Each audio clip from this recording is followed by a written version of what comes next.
అటువంటి కోరికలు ఏమి లేవంటుంది కదా. నాకు అసలు వాటి మీద వ్యామోహం కూడా లేదు. నాకు కేవలం అఘోరియే కావాలి. ఒకవేళ అలాంటిదే కనుక ఉన్నట్టయితే మేము ఎవరినైనా తెచ్చి పెంచుకుంటాం, కానీ నాకు అటువంటి కోరికలు లేవని చెప్తుంది కదా అమ్మాయి. మాటలకి చేతలకి చాలా తేడా ఉందమ్మా. Intention and action lot many differences there between in those words. Intention is when our only heart, when our soul starts. When our action comes, no, our physical attachment required to fulfill our intentional action. అర్థమైందమ్మా? Intentional గా మాట్లాడితే వచ్చేది ఏమి లేదు. Action చూపించమనండి. చూసావుగా ఎలా తింటున్నారు కూర్చొని వాళ్ళు వీడియో ముందు. ఆకలి అవుతున్న వాడికి కామ కోరికలు లేవు అని అంటే ఎవరు నమ్ముతారమ్మా? అన్నం తింటున్న వాడికి, బీర్లు తాగే వాడికి, బిర్యానీ తినే వాళ్ళకి కామ కోరికలు లేవంటే ఎలా నమ్ముతావమ్మా? మాకు అలాంటివి లేవు, ఆయన ఇలాంటి లేడు అని అంటే there is a called up declaration.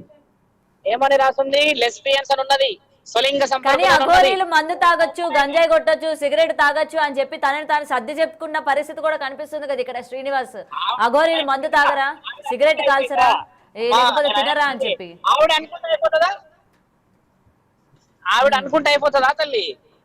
అఘోరీలు తాగొచ్చు, అఘోరీలు తినొచ్చు, అఘోరీలు తిరగొచ్చు అని అంటే అఘోరీలు దేశ రక్షణ కూడా చేస్తున్నారు. మరి ఈయన చేయకూడదా? సనాతన ధర్మాన్ని కాపాడకూడదా? హోమ యజ్ఞాలను చేయకూడదా? ఏందమ్మా ఆయన చెప్పింది నిజమా? సాధు సత్పురుషులంతా అబద్ధమా? జ్ఞాన సంపదతో కూర్చొని కాశీలో ఉన్న పీఠాధిపతులందరూ అబద్ధమా?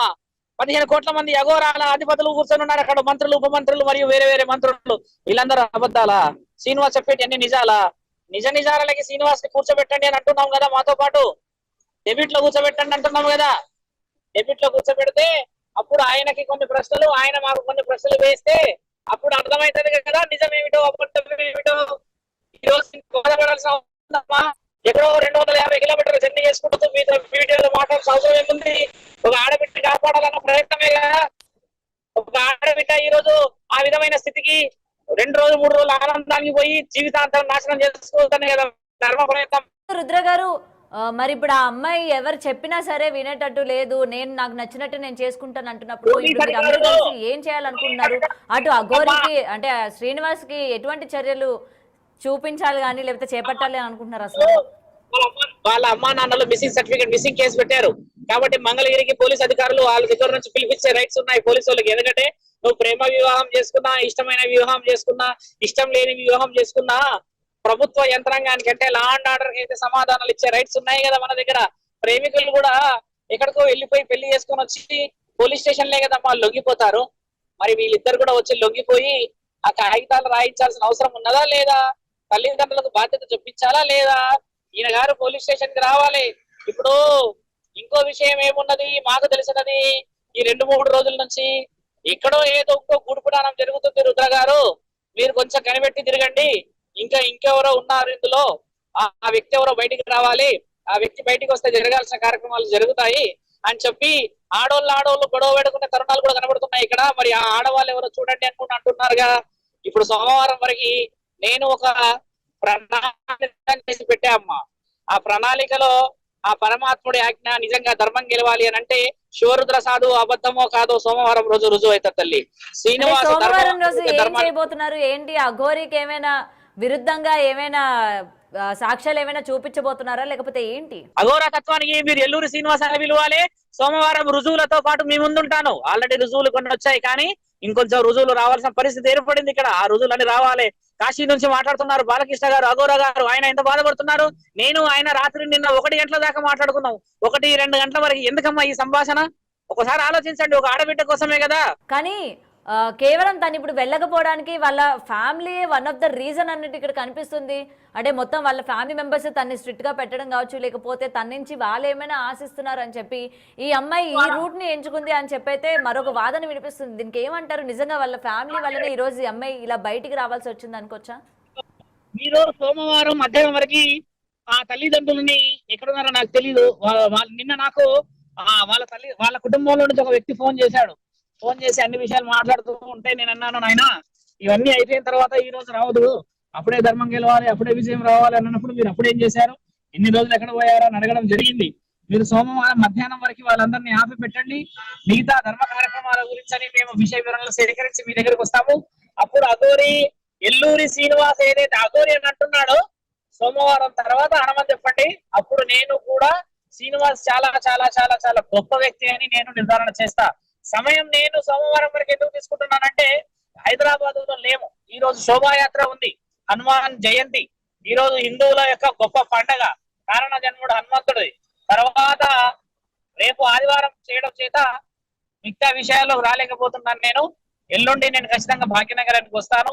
అప్పుడు కావాల్సిన సహకారం మీకు మీ ముందే అన్ని రికార్డ్స్ పెడతా అమ్మా. మీరు కూడా అప్పుడు నిర్ధారణ చేసి ఏం మాట్లాడారు శివరుద్ర గారు, మీరు రికార్డ్స్ ఏమి ఇవ్వలేదు కదా అని మీరు నన్ను నిలదీసే హక్కు ఉంది మీకు. కాబట్టి అమ్మా నిజ నిజాల నిర్ధారణ ఉంది. అప్పుడు సమాధానం ఏ విధంగా ఎల్లూరు శ్రీనివాస్ కు చెప్పాలో మనందరం నిర్ణయం తీసుకోవాలి. పోలీస్ అధికారులను కూడా మేము ప్రాధాన్యపడుతూ ఉన్నాము. ఈ రోజు ఆడపిల్లని కాపాడలేకపోతే రేపటి రోజు మిగతా ఆడపిల్లలకి ఇలాంటి ఆలోచనలు ఎక్కువ శాతంగా రావచ్చును. దానివల్ల సమాజం భ్రష్టపట్టే అవకాశాలు ఉన్నాయి. కాబట్టి సాధు సత్పురుషులు అందరము ఏకమవుతూ ఉన్నాము. చాలా మంది సామాజికవేత్తలు చాలా మంది ఫోన్లు చేసి చెప్తున్న విషయం ఏంటంటే ధర్మం కాపాడాలి శివరుద్ర గారు, ధర్మం వైపు వెళ్ళాలి మనందరము. ఇలా అమ్మాయిని కాపాడకపోతే రేపటి రోజు అమ్మాయికి మన ఇబ్బంది అయితే మనందరం చేతులారా ఒక నిండు జీవితాన్ని ఇబ్బంది పెట్టి ఒకసారి కనెక్షన్ కట్ అయినట్టు ఇప్పుడు మనం చేయాల్సిన విషయం కూడా పార్వతీ పరమేశ్వరుల అమ్మ వాళ్ళిద్దరు చెప్పడం కూడా జరిగింది. పార్వతీ పరమేశ్వరుడు ఎలా అయితే ఉంటారో ఇంకా మేమిద్దరం అలాగే ఉండి తను చేపట్టబోయే ప్రతి కార్యక్రమంలో కూడా వర్షిణి తోడుగా ఉంటది అని చెప్పి కూడా చెప్పడం జరిగింది. పార్వతమ్మ ఆడపిల్ల, పరమేశ్వరుడు మగవాడు, ఇద్దరు ఆడవాళ్ళు. అందులో అటు ఇటు కాని అయినా పార్వతీ పరమేశ్వరుల పేరు తీసుకుంటే పరమశివుడిది ఇంకో పేరుంది కాలభైరవుడు. పేరులోనే ఎన్నో అర్థాలు ఉన్నాయి. పరమశివుడు అనేది ఎంత పరమశించిపోయే మాట, పరమశివుడి వేరే మాటలు కూడా చాలా బలంగా ఉన్నాయి. అర్థమైందా తల్లి? విశ్వసించే వాళ్ళకి విశ్వనాథుడు తల్లి, కాశీ విశ్వనాథుడు. విర్రవిగి ఇలా వితండవాదం చేసే వారికి ప్రళయకార రుద్రుడు. ఇది కూడా రాసింది శివుడి మీద. మరి అవి చెప్పట్లేరే? పార్వతీ పరమేశ్వరుల, బ్రహ్మ విష్ణు పరమేశ్వరుల. ఇంకిత జ్ఞానం లేని మనుషుల ద్వారా మాట్లాడితే ఇలానే ఉంటది. నయం ఇంకా కారణ జన్మలై శివుడు పార్వతి అనలేరు. దాన్ని మీరు నిజమే పార్వతీ పరమేశ్వరులు అనలేరు మీడియా వాళ్ళు. రైట్ రుద్ర గారు, ఇంకొక విషయం అండి. ఇప్పుడు ఏదైతే అమ్మాయి డబ్బు కోసం వెళ్ళిందో లేకపోతే అఘోరి ఏదైతే ఆశ చూపించి ఉంటది అని అంటున్నారు కదా, అసలు ఈమెకి డబ్బులు ఎక్కడి నుండి వస్తున్నాయి శ్రీనివాస్ కి? మీకు ఇప్పటి వరకు మనం ఏంటంటే గత కొన్ని నెలలుగా మాట్లాడుకున్నాం కాబట్టి శ్రీనివాస్ కి డబ్బులు ఎలా వస్తున్నాయి, ఎవరు ఇస్తున్నారు, ఏంటి అన్న దానిపైన ఏమైనా వివరణ ఉందా మీ దగ్గర? ఇప్పుడు ఇందాక ఒక 2-3 ప్రూఫ్స్ పెట్టారు నాకు. ఒక 2-3 ప్రూఫ్స్ వచ్చాయి. ఒకళ్ళు 5 లక్షలు ఇచ్చారని, ఒకళ్ళు 10 లక్షలు ఇచ్చారని ప్రూఫ్స్ పెట్టారు. ఆ 5 లక్షలు ఇచ్చే 10 లక్షలు కూడా నేను తిట్టాను. ముందు మీరు ఇప్పుడు ఎందుకు చెప్తున్నారమ్మా? ఆయన మంచి చేస్తాడని పోయి ఈ రోజు చెడు చేస్తున్నాడని డబ్బులు చెప్పమ్మా. రుద్ర గారు, ఏవైతే 5 లక్షలు అట్లా తీసుకున్నాడు అని చెప్పి ప్రూఫ్స్ ఉన్నాయి అన్నారు కదా, అవి ఒకసారి పంపిస్తారా మాకు? ఖచ్చితంగా మండే రోజు విత్ డాక్యుమెంటే కదా మీ దగ్గరకు వస్తా ఉంటుంది. నేను ఓకే ఓకే ఏంటంటే టైం తీసుకొని మీకు అన్ని రుజువులు నిర్ధారణ చేసినాకనే మీరు నన్ను శివరుద్ర సాధు అంటారో శివరుద్ర అంటారో మీ ఇష్టం. ఎల్లూరి శ్రీనివాస్ అంటారో ఎల్లూరి శ్రీనివాస్ చేసిన ఈ పనుల విషయంలో ఏం పేరు పెడతారో మీకు వదులుతున్నాం. అఘోరా అయితే ఈ జన్మకైనా కాలేడు. ఇదైతే నేను రాసిస్తా. అఘోరా కావాలి అంటే కారణ జన్మలో పుట్టాలే. ఆ అఘోర తత్వానికి పరమశివుడు ఆజ్ఞ ఉండాలి, కానీ మాటల ద్వారా ఎవరు అఘోరాలు కాలేరు.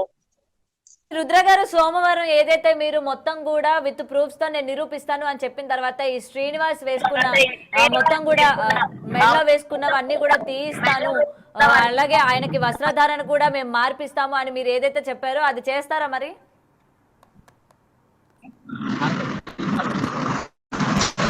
ఇప్పుడు ఎల్లూరు శ్రీనివాసు చితాభస్మాన్ని తీసేసి రుద్రాక్షలన్నీ తీసేసి ఆయన గారు జీన్స్ టీషర్ట్ వేసుకొని వర్షినితో వెళ్తాడు, లేకపోతే ఇంకొకళ్ళతో వెళ్తాడు, ఆయన ఇష్టం.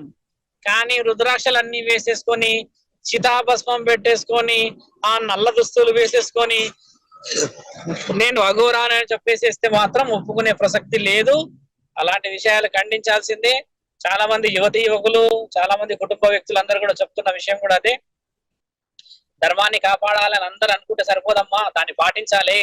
రైట్. అయితే గురువు గారు, రుద్ర గారు, అయితే సోమవారం మీరు ఎటువంటి ప్రూఫ్స్, కేవలం డాక్యుమెంటరీ ప్రూఫ్స్ అయినా లేకపోతే ఇంకేమైనా శ్రీనివాస్ కి సంబంధించి ఎలాంటివి తీసుకురాబోతున్నారు మీరు? డాక్యుమెంట్ తీసుకొస్తాను, డాక్యుమెంట్ పై ఉన్న శక్తిని తీసుకొస్తాం తల్లి, మీరేం కంగారు.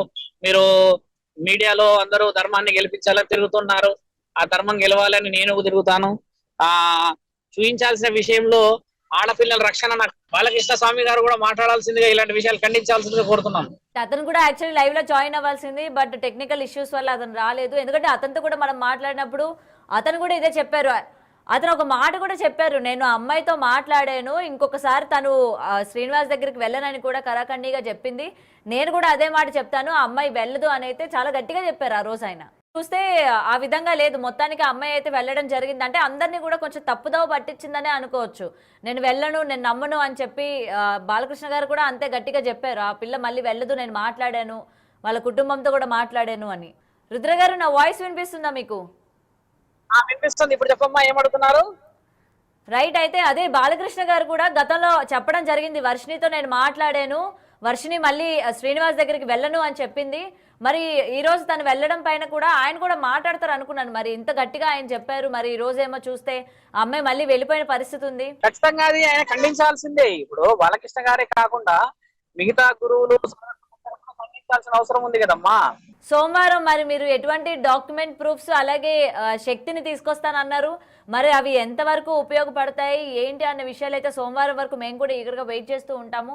మీరు ఎటువంటి ప్రూఫ్స్ తీసుకొస్తారు ఏంటి అన్నది ఎక్స్క్లూజివ్ గా అటు శివరుద్ర అలాగే వైఎస్ బాలకృష్ణ కూడా తీవ్రంగా ఖండిస్తూ ఉన్నారు. ఇటు అఘోరికి సంబంధించి ఇలా అమ్మాయిని తీసుకువెళ్ళడం కావచ్చు, లేకపోతే ఈ విధంగా పెళ్లి మళ్ళీ కూడా అంటే మూడోసారి కూడా మేము పెళ్లి చేసుకుంటామని చెప్పడం, ఇదంతా కూడా అసలు ఎందుకు ఈ డ్రామాలు ఆడుతుంది, సనాతన ధర్మాన్ని కాపాడడానికి వచ్చాను అని చెప్పి ఈ రోజు తిని చేస్తున్న ఈ వికృత చేష్టలకి కారణాలు ఏంటి, ఎందుకు ఈ విధంగా చేస్తుంది అని చెప్పి కూడా ఇటు తీవ్రంగా మండిపడుతున్న పరిస్థితులు మనకు కనిపిస్తున్నాయి.